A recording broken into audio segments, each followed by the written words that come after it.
calling us home, calling us home, calling us home. They say you don't write a musical, they say you rewrite a musical, and they are 100% correct. I orchestrated this musical and wrote the songs.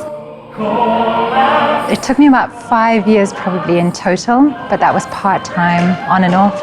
And then the last 2 years have been incredibly intense. Telling these stories is not just about having a job and telling a story on the job. You want to be telling stories that matter. And having an opportunity, like with Calling Us Home, to give people a story about hope, about love, about being able to overcome difficult times is something very inspiring for me.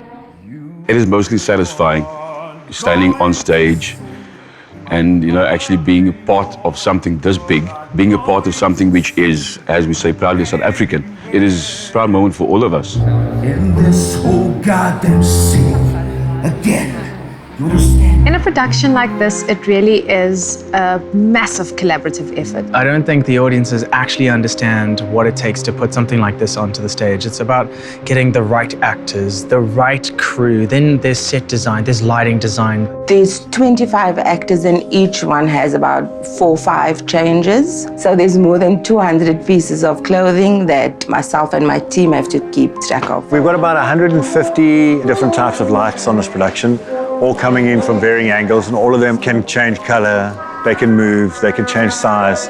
So it's our job to hone them all in and choose that exact right color for that moment in the scene. So I take their vision and I try and sort of add to it and help it grow. It's about that blend of musical theatre where you've got to bring all the 3 elements together and make it seem absolutely effortless. Repetition over and over again until we get it, until we get the choreography. It's not necessarily us putting choreography on them, but them actually bringing the physicality out and making them look good in terms of what it is that they're able to do. Basically, at the end of the day, making it their own, so that the choreography also tells the story and not just the words or the music. It really becomes this giant moving organism where everyone's committed to telling a story together.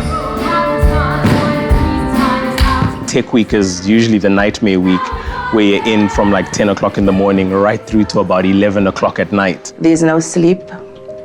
Our families don't know us anymore. You really have to be quite strong, not just physically, but mentally, because you're repeating things over and over again. It can get really frustrating. There are no retakes when you're live on stage. It just makes you able to, when things happen, to be thinking on your feet and pick it up and keep the ball rolling, really. The opportunity to motivate someone, the opportunity to inspire them, to encourage them, that's what keeps me coming back every day.